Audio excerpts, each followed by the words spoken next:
Bonjour à tous et bienvenue sur ma chaîne Natural Nefertiti. On se retrouve aujourd'hui pour une nouvelle vidéo DIY pour un thé de rinçage après le shampoing indispensable pour la pousse de vos cheveux. Pour réaliser ce thé, vous aurez besoin de thé vert, vous aurez besoin de piment de Jamaïque que vous pouvez remplacer par du laurier ou n'importe quelle herbe en fait, et du thé noir. Je vais premièrement utiliser mon petit mortier pour pouvoir écraser mon laurier ou mon piment de Jamaïque. Je ne sais pas pourquoi j'appelle ça piment de Jamaïque, c'est vraiment la définition qu'il y a sur Wikipédia, donc ce serait pour que vous puissiez facilement retrouver la plante.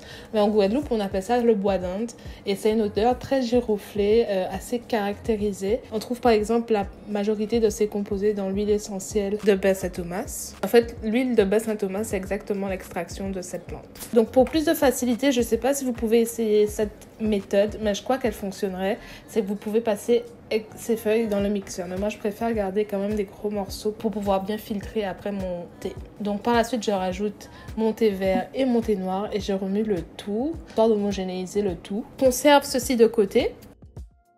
Et dans ce même thé, j'ajoute des feuilles d'hibiscus et du thym. Donc je vais procéder exactement à la même chose.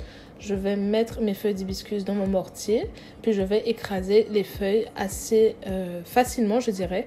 Quand elles sont bien sèches, c'est hyper facile à écraser comparé au bois d'Inde. Puis je rajoute ensuite mon thym. Donc j'adore rajouter des feuilles d'hibiscus et du thym dans ce thé car ils ont un apport hyper riche en antioxydants et puis ce sont des composés que j'utilise de manière générale dans mes produits capillaires et j'ai remarqué quand même qu'il y avait une hyper efficacité. Le thym il est vraiment antiseptique puis l'hibiscus va pouvoir colorer sans pour autant colorer mais va apporter des antioxydants etc. Donc c'est vraiment un boost d'énergie que je vais apporter à mes cheveux à la fin de mon shampoing. Donc le thé vert va pouvoir donc renforcer la structure du cheveu ainsi que le thé noir va faire briller le cheveu. Le bois d'Inde vraiment ou le piment de Jamaïque va pouvoir stimuler la pousse du cheveu. Puis l'hibiscus, un peu de coloration mais aussi des antioxydants. En fait bref, tout ce thé, vous avez compris, va pouvoir gainer et stimuler la pousse de mon cheveu en le protégeant au maximum. Donc une fois que j'ai terminé tout cela, je vais utiliser un entonnoir pour pouvoir le transvider proprement dans un récipient. Donc je vais vous faire ma petite astuce. J'utilise des feuilles de papier parce que j'ai pas d'entonnoir à la maison pour pouvoir transvider mes poudres. Donc en fait je plie une feuille en deux puis je vais prendre un des coins puis je vais l'enrouler progressivement, hein, vous avez compris. Vous essayerez et vous verrez que ça marchera du premier coup, je l'espère pour vous. Donc pour moi ça fonctionnait. Puis j'enroulais progressivement la feuille jusqu'à temps d'obtenir un cône façon. Mais bref, faites en sorte que ça fasse un cône pour pouvoir faire glisser progressivement les poudres vers l'intérieur du récipient de votre choix. Donc moi j'utilise ce récipient en verre pour pouvoir bien contenir les poudres. Donc je coupe l'extrémité du cône que j'ai réalisé. Puis vous allez voir, ça va créer un petit orifice.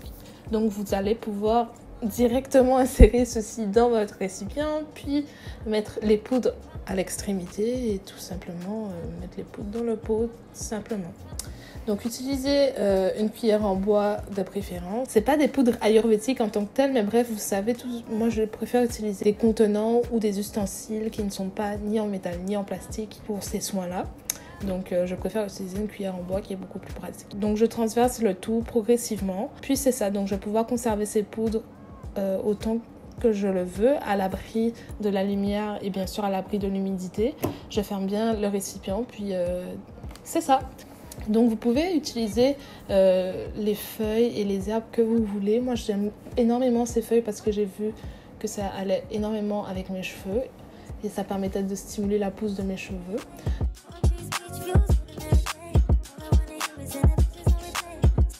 Vous allez pouvoir l'utiliser sur vos cheveux à la fin de vos shampoings en eau de rinçage, ce qui va permettre de fermer vos écailles. Vous pouvez l'associer avec quelques gouttes aussi de vinaigre de cidre ou le vinaigre de votre choix pour bien fermer les écailles de votre cheveu. Et n'oubliez pas de noter la date et donner un petit nom à votre préparation.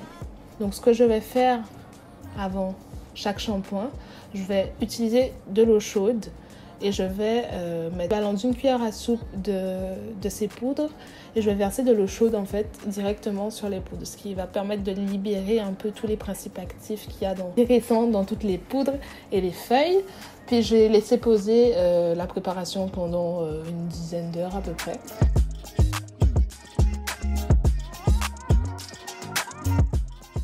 Puis j'ai filtré le tout pour pas avoir de résidus bien sûr dans mes cheveux. Donc la préparation est un peu rouge, mais vous savez c'est vraiment très léger. Puis mes cheveux ne sont pas du tout rouges à la fin. Il n'y a pas de problème à ce niveau-là. Donc mes cheveux sont hyper brillants et sains.